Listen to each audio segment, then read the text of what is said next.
माननीय सभापति महोदय, मैं आपका बहुत आभारी हूं जो आपने मुझे इस बिल पर बोलने के लिए समय दिया है। यह जो बिल सहकारिता समिति को एक समिति में भेजने का निश्चय किया गया है, जिस पर कल से बहस हो रही है, उस पर मैं आपके आदेश से कुछ कहना चाहता हूं।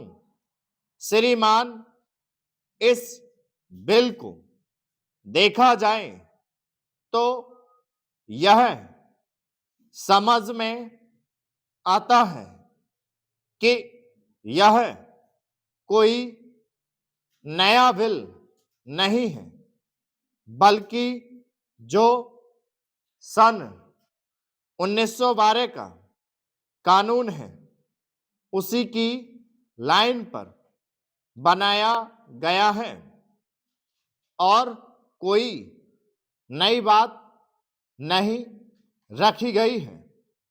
श्रीमान, इसमें सहकारी खेती की बात रखी गई है।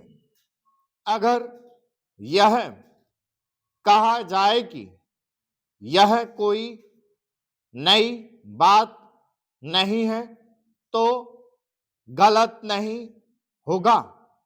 जहां तक सहकारी खेती का संबंध है तो उसकी तरफ जनता और विशेषकर किसानों का बिल्कुल कोई झुकाव नहीं है और उनका झुकाव ना होने के कारण उन्होंने उसे उस सीमा तक नहीं अपनाया है जितनी सरकार को आशा थी।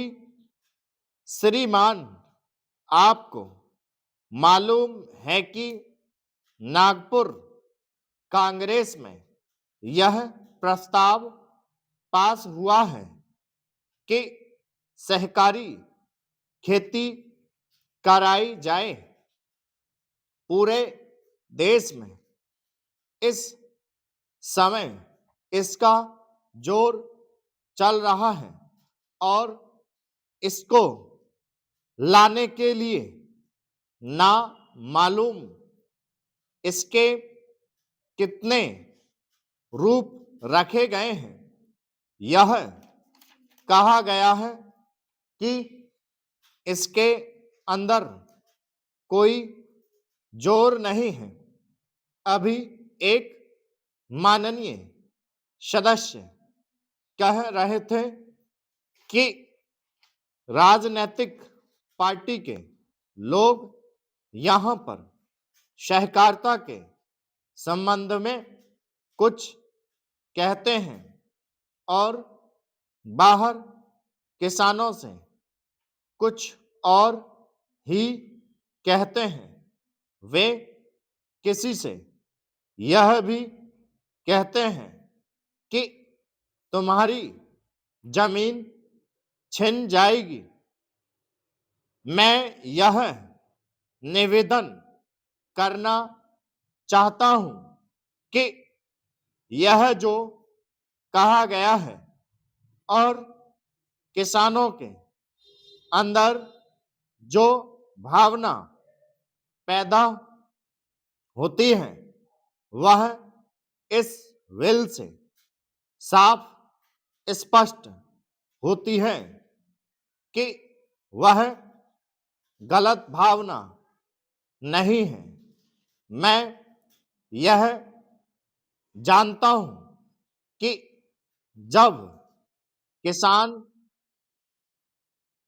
पार्टी का जोर बढ़ा और किसानों की आवाज ऊंची हुई तो सरकार ने और हमारे नेताओं ने यह कहना शुरू कर दिया, स्टॉप